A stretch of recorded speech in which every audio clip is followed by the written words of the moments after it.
روایت سرکار ختمی مرتبہ صلی اللہ علیہ وآلہ وسلم، اللہم صلی اللہ علیہ وسلم، فرماتے من قرأ سورۃ انا انزلناہ، جو شخص بھی پڑھے گا سورہ انا انزلناہ، کان لہ للأجر، اس کے لیے ہے اجر، کمن صام رمضان وَأَحْيَا لَيْلَةَ الْقَدْرِ، جو شخص بھی پڑھے گا سورہ قدر، پروردگار عالم اس کے لیے ماہ رمضان کے روزوں کا ثواب عطا کرے گا، اور شب قدر رات بھر جاگنے کا ثواب لکھے گا۔ سوچئے زمانے کو ایک رمضان ملتا ہے، آپ کو بار بار رمضان ملتا ہے، کچھ تو خیال کریں، اتنا آپ کو امیر کر دیا ہے آل محمد کی محبت نے، اتنا امیر کر دیا۔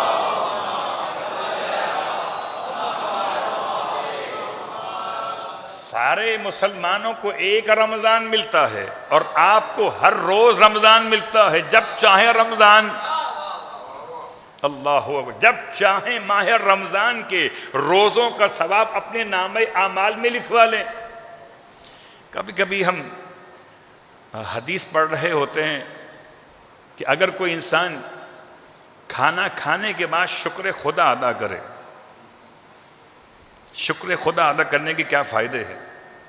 کھانا کھانے کے بعد اگر کوئی انسان شکر خدا ادا کرے تو خدا اس کے نامہ اعمال میں روزے دار کا ثواب لکھ دیتا ہے، پیٹ بھی بھر گیا، روزہ بھی مل گیا۔ ایسا کہاں ہوتا ہے قبلہ؟ ایسا خالی موالیوں میں ہوتا ہے، ثواب بھی مل گیا، ثواب بھی مل گیا، نیاز بھی مل گئی۔ تو یہاں روٹی بھی مل گئی اور روزے کا ثواب بھی مل گیا، کب؟ جب شکر خدا کو ادا کیا۔ تو آپ روز جب چاہیں شکر خدا ادا کر کے ثواب لیں روزے کا، مگر شب قدر کا ثواب۔ ارشاد فرماتے ہیں اللہ کے حبیب، جو ایک مرتبہ بھی سورہ انا انزلنا پڑھے گا اسے شب قدر میں رات بھر جاگنے کا ثواب ملے گا۔ ہماری تو ہر نماز شب قدر ہو سکتی ہے۔ اگر آپ چاہیں تو آپ کی خدمت میں دو اشارے مکمل کروں۔ ایک نماز سرکار ختمی مرتبہ صلی اللہ علیہ وآلہ وسلم،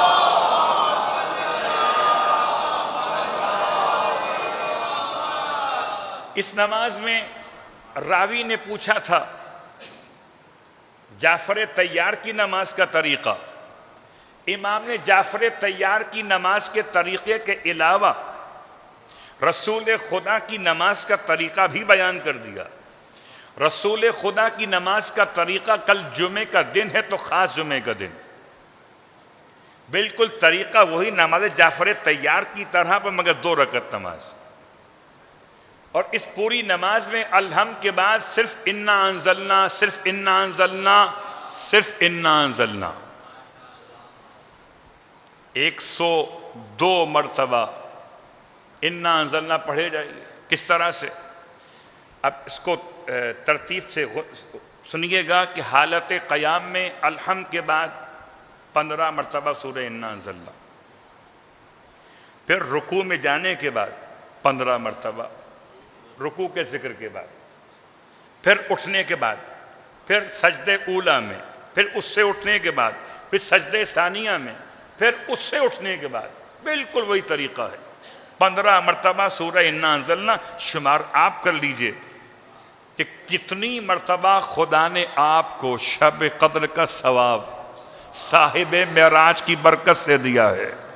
اور یہ سورہ قدر ہی تو ہے جس میں خدا نے فاطمہ کی شان کو بیان کیا ہے، انا انزلناہ فی لیلۃ القدر، ہم نے اس قرآن کو نازل کیا ہے شب قدر میں۔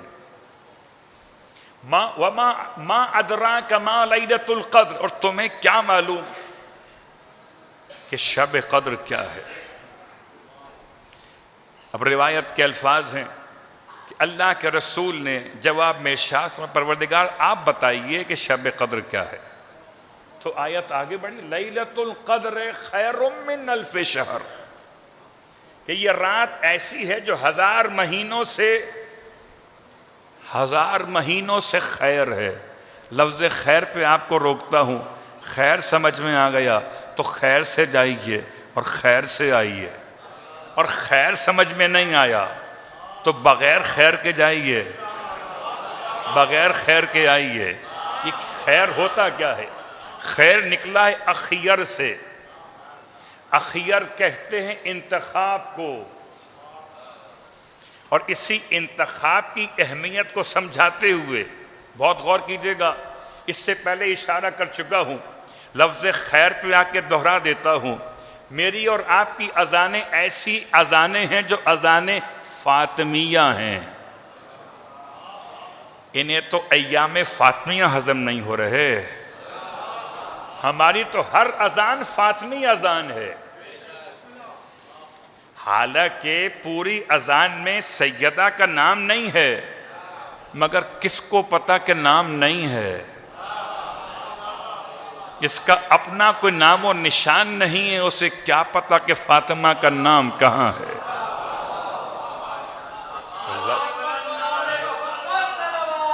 اللہم صلی علی محمد وعلی محمد وعجل فرج۔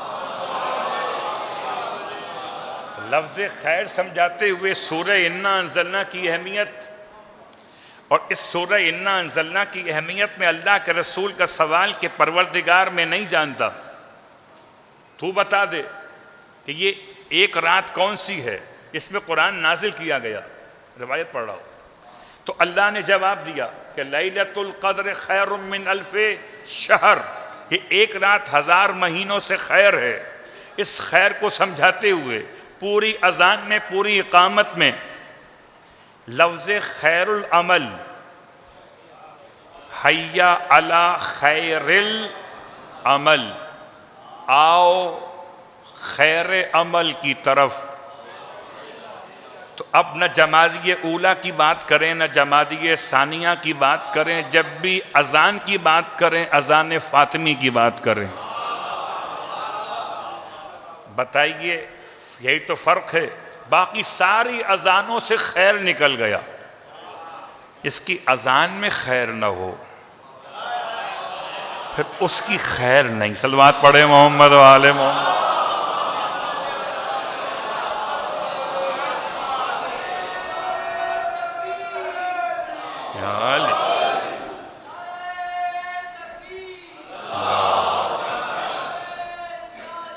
یا رسول اللہ، یا اللہم صلی علی محمد۔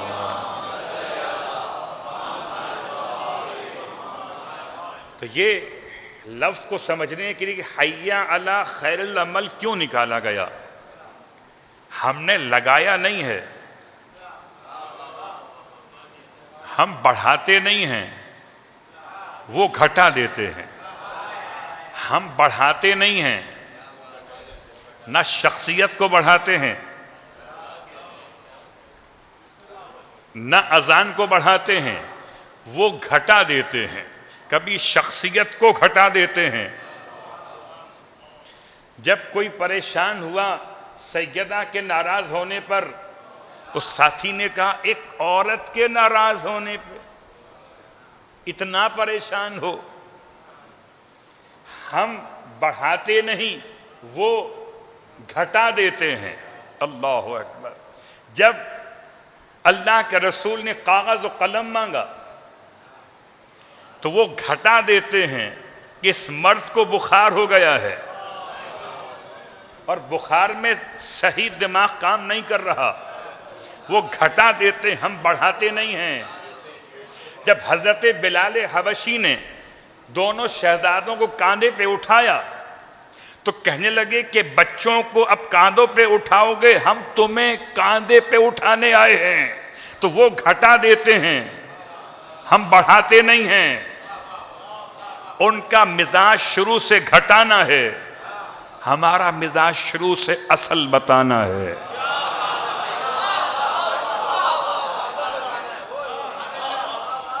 وہ گھٹا دیتے. اللہم صلی علی محمد وعلی